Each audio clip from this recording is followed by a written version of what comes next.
इधर हिमाचल में विधानसभा चुनाव होने हैं, तैयारियां तेज हो गई है। दिल्ली में कांग्रेस स्क्रीनिंग कमेटी की बैठक आज होनी है। हिमाचल कांग्रेस स्क्रीनिंग कमेटी की आज बैठक दिल्ली में होगी। कांग्रेस के टिकटों पर मंथन होगा स्क्रीनिंग कमेटी की बैठक में। 21 टिकट पर नाम तय करेगी स्क्रीनिंग कमेटी। हालांकि पहले सर्वे और सर्वे के बाद रिपोर्ट सौंपी गई और अब स्क्रीनिंग कमेटी की ये जो बैठक होनी है वो काफी महत्वपूर्ण मानी जा रही है। 21 सीटों पर 21 टिकट पर नाम तय करेगी स्क्रीनिंग कमेटी।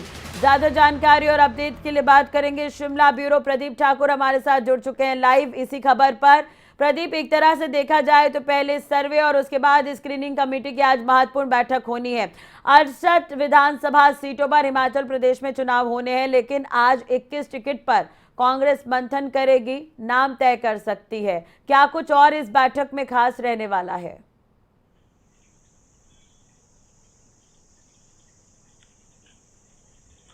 बिल्कुल राजश्री, देखिए क्योंकि पहले भी दो दौर की बैठक स्क्रीनिंग कमेटी की हो चुकी है और उसमें लगभग 47 नामों की पर सहमति बनी थी जो स्क्रीनिंग कमेटी ने केंद्रीय चुनाव समिति को भेजे हैं। और अब जो बाकी बची 21 सीटें हैं, क्योंकि इनमें ज्यादा माथापच्ची भी करनी पड़ रही है कांग्रेस को। यहाँ पर 6 से 7 लोग, एक पैनल जो है वो बना हुआ है।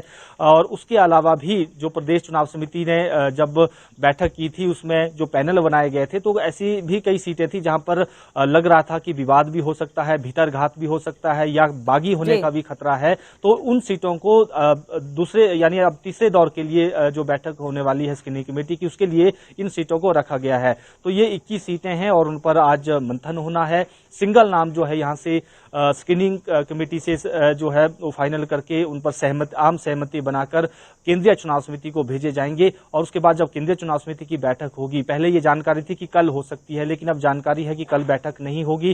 प्रियंका गांधी का पहले दौरा होना है, उसके बाद वो जो है जो स्क्रीनिंग जो केंद्रीय चुनाव समिति की बैठक है वो हो सकती है। ये चर्चाएं हैं। हालांकि चुनावों के दृष्टिगत कांग्रेस कोशिश कर रही है कि जल्दी एक सूची जो है वो जारी की जाए। हालांकि ये भी कहा गया है, कांग्रेस के ही जो कैंपेन कमेटी के चेयरमैन है सुखविंदर सिंह सुक्खू, उनकी तरफ से कहा गया है कि जो टिकट हमने पहले फाइनल किए थे, यानी जब पहले दौर की बैठक हुई थी तो उसमें 39 नाम केंद्रीय चुनाव समिति ने तय कर लिए थे। उसमें सिटिंग विधायक हैं, सीनियर लीडर हैं और जहां पर ज्यादा विवाद नहीं है वो सीटें इसमें कुल मिलाकर हैं। तो उनकी सूची पहले जारी होनी थी, लेकिन वो उसमें भी देरी हो गई थी। तो ऐसे में लेकिन ये कहा गया है कि उन सभी जो ऐसे 39 लोग हैं उनको फोन पर यह बता दिया गया है कि आप प्रचार में जुट जाओ और आप कैंपेन जो है वो अपना तेज कर दो, क्योंकि जब चुनाव घोषणा होगी तो ज्यादा समय नहीं होगा।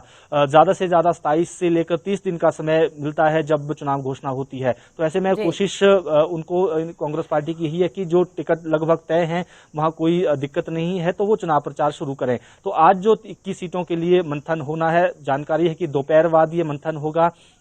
दीपा दास मुंशी ये अध्यक्ष हैं, स्क्रीनिंग कमेटी की चेयरमैन है, तो उनकी अध्यक्षता में ये बैठक होनी। प्रदेश से भी लीडरशिप दिल्ली पहुंच चुकी है, चाहे वो प्रदेश अध्यक्ष की बात करें, कैंपेन कमेटी के चेयरमैन की बात करें, नेता विपक्ष हैं, बाकी भी जो एआईएसी सेक्रेटरीज हैं और भी जो प्रभारी है हिमाचल में लगाए गए सह प्रभारी हैं, वो तमाम दिल्ली में इस वक्त डटे हुए हैं। तो बैठक आज होनी है, उसमें कुछ नाम तय करके अगर 21 के 21 नाम तय होते हैं तो उनकी लिस्ट भेजी जाएगी केंद्रीय चुनाव समिति को। अगर फिर भी विवाद रहता है तो हो सकता है कि कुछ नाम ही तय करके केंद्रीय चुनाव समिति को भेजे जाएं। और कोशिश कांग्रेस पार्टी जो कर रही है कि एक लिस्ट कम से कम पहले जारी कर दी जाए और दूसरी लिस्ट जहां पर ज्यादा विवाद चल रहा है उसको थोड़ा देरी से किया जाए, क्योंकि विपक्षी दल को भी देखना है, यानी सामने भाजपा है उसको भी देखना है कि उनकी क्या रणनीति होती है। उसी के हिसाब से कांग्रेस भी अपनी रणनीति आगे बनाने की कोशिश कर रही है। जी राजश्री। चलिए, अब उसमें कई महत्वपूर्ण सीटें भी हैं जिनका नाम शामिल है, उन पर आज मंथन चर्चा यहाँ पर कांग्रेस करती हुई नजर आएगी, तो नजर इस पर बनी रहेगी। प्रदीप, फिलहाल जानकारी के लिए बहुत बहुत शुक्रिया आपका।